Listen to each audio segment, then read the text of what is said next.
In 1972, when I had this dream for finance, I walked into the boardroom and I said to the board that I want to try listing foreign currency futures.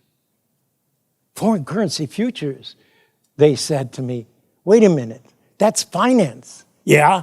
I said, you got that right. Wait a minute. Finance, that's for New York. That's Wall Street. Besides, that's not in futures. Futures, are agriculture. Well, you got to understand, I was 30 years old, and the other 11 were 130 years old. So, at least, that's what you think when you're 30. They were probably as old as I am today, so it's not so bad. But that's what it looked like to me then. And I had a rough battle. I had a rough battle to convince these guys to give it a try. I thought I needed a credential. I was a lawyer, and forgive me, but lawyers don't know that much. Economists, on the other hand, they know a lot, certainly about markets. So I thought, who could I get to prove to this group of 11? I needed at least, if you count it right, 7 votes would do it. So I needed 7 votes. How do I do that? Well, down the street, not far from here, is a place called the University of Chicago. Anybody hear of that school? Yeah, some of you even went there. Well, I knew a guy, I didn't know him, but I knew of him. His name was Milton Friedman, the Nobel laureate in economics. He wasn't yet a Nobel laureate. He didn't get that till a little bit later.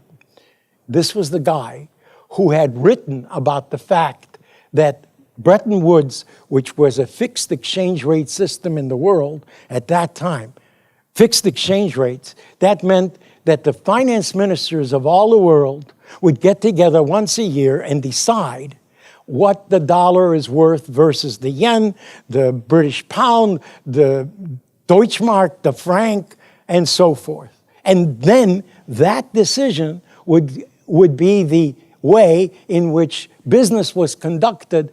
So many yen to the dollar, so many Deutschmark to the dollar, so many lira, and so forth, for a whole year till they met again.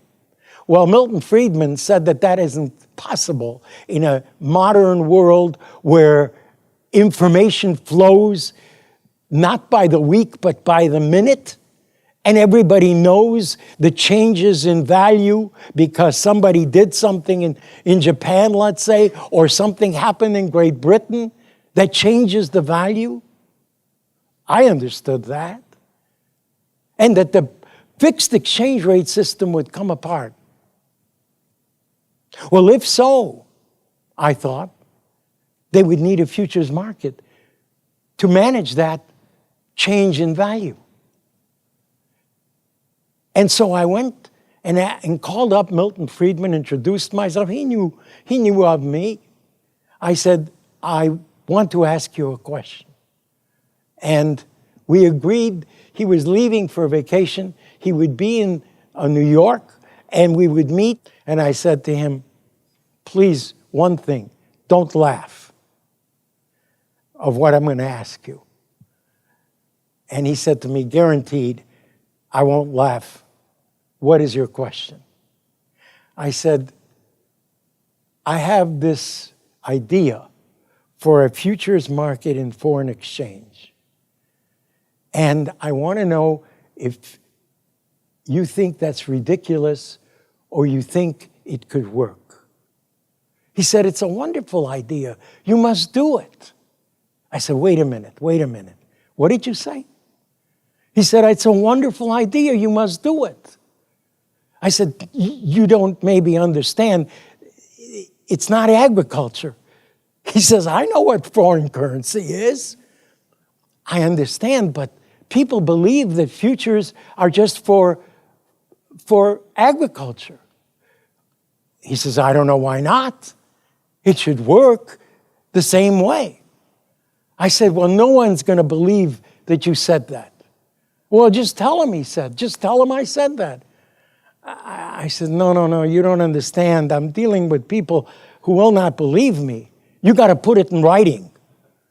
Oh, he said, you want me to write a feasibility study? I didn't know what a feasibility study was, but I said, yes. He said to me, and this is the funny part, he says, well, I understand now why you're here, but a feasibility study, it's a lot of work. I'm a capitalist. I said, how much? He said, $7,500. I said, deal.